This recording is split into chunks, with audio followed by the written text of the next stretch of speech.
Zdravstvuyet, comrades, from Mr. Williams. Zdravstvuyet is a Russian word for hello. I know a few other words in Russian too. Пожалуйста means please and also you're welcome, and spasiba means thank you. The reason I know these words is because when I was in college at Bloomsburg University in 1987, I was taking a class on Russian history, and part of that class was over spring break, while all my buddies were going to places like Cancun and Florida, nice warm places to the beach, I and my fellow students were going on a trip to Prague, Czechoslovakia, and then we were going to Leningrad, which is today called St. Petersburg in Russia, and we were going to finish our trip in Moscow. In 1987, Russia was not called Russia. It was called the Soviet Union, the USSR, which stood for Union of Soviet Socialist Republics. And it was a communist country in 1987. But our professor, Tony Sylvester at Bloomsburg University, organized this trip for us as part of the class. So it was kind of nice to be able to see the Soviet Union before communism fell away, to see what it was really like there at that time. The first place we visited, as I said, was the capital city of Czechoslovakia, which is called Prague, a beautiful city. Today, Czechoslovakia is no longer one country. It's split into two. Czech Republic and Slovakia is the other country. After spending a few days in Prague, we took a flight to Leningrad, which today is called St. Petersburg, and we spent a few days in Leningrad. We toured a very famous building there called the Hermitage, which is a massive art museum that's part of the Winter Palace. When Peter the Great lived there, he commissioned people to build this great winter palace that he and his family were going to stay at. After a few days in Leningrad, then we took an overnight train to Moscow, and we spent a few days in Moscow, and we got to see some famous sites there like the Kremlin, St. Basil's Cathedral, which is inside the Kremlin. In the city of Moscow, one of the unique things they have is they have an outdoor pool, very large outdoor pool for the city, and it's open in the wintertime. It is heated. So anytime you're around the outside of the pool, you see all the steam rising out of it, and people who enjoy swimming are able to enjoy that nice warm water all year long. I'm going to show you some of the souvenirs that I got from my trip. The first one I'm going to show you, this is a glass that we got when we were in Prague, Czechoslovakia. We went to a restaurant where the beer that they serve at this restaurant was actually made by monks in a monastery, and they would sell it to the restaurant, and then the restaurant would sell it to the public. So this was my glass from the restaurant.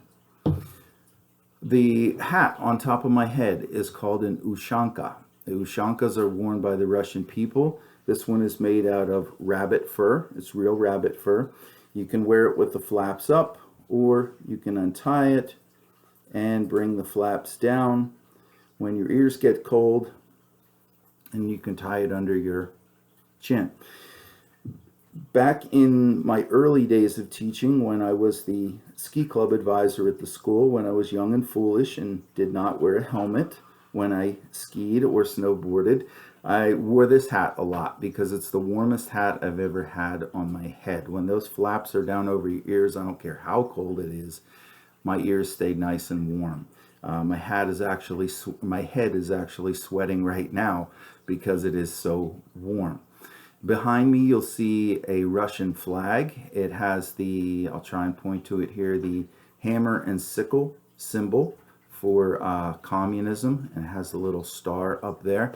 Interesting story with this flag.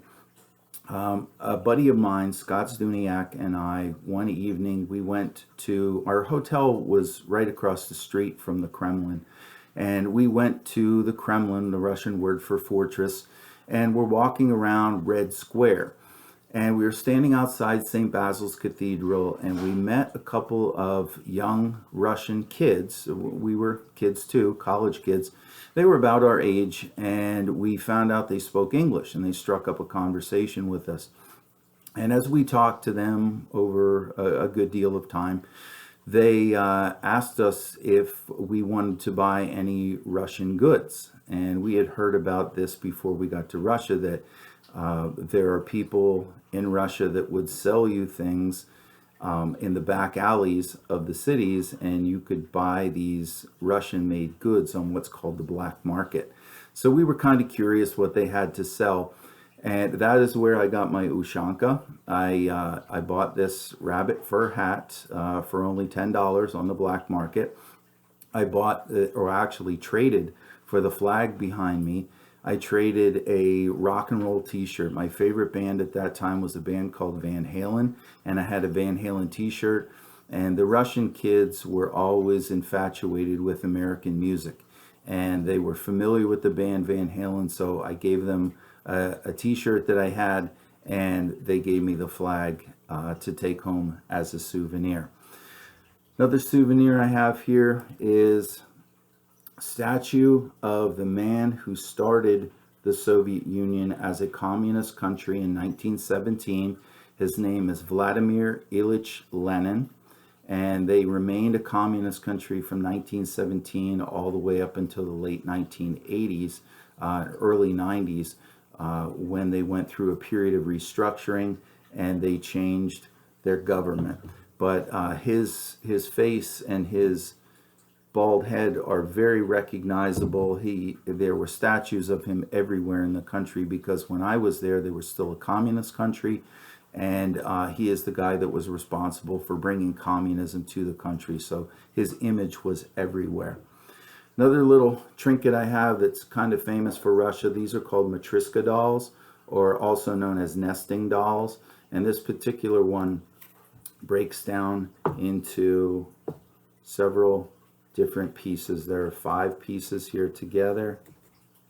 They just keep getting smaller and smaller. They had ones for sale in the stores that actually broke down into, there were 15 different ones. So they were very, very large, like the size of a bowling pin.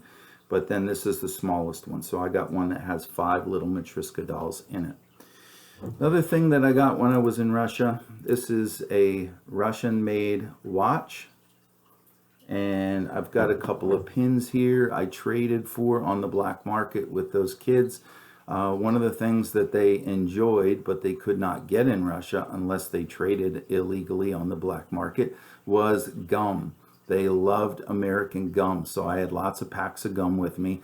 So I traded for some of these Russian pins. You can see this one says Moscow on it. The Russian alphabet, by the way, is called the Cyrillic alphabet. Has 33 letters, and we only have 26. So there are quite a few letters on their alphabet that don't exist in ours. And that's why when you see Russian written, you'll notice there's a lot of symbols there that are letters in their alphabet, but are not in ours. Here is a pin with the image of Lenin on it. We got to see Lenin's tomb. Lenin passed away many years ago, but he was encased in a tomb, and his body lies in state. It's in a glass case, and it's preserved. And you walk into this room, and you walk very quietly, very respectfully around. There are armed guards everywhere that enforce you to stay quiet and be serious as you view his body as you walk around. So I did get to see Lenin's body while I was there. Here's another Lenin pin, and here's the famous hammer and sickle, the symbol of communism, and you'll notice it's right there on the Russian flag behind me. I guess that's all I have to tell you about as far as Russia and the trip to Prague, Czechoslovakia. If we get back to school, I hope to be able to show you my slides.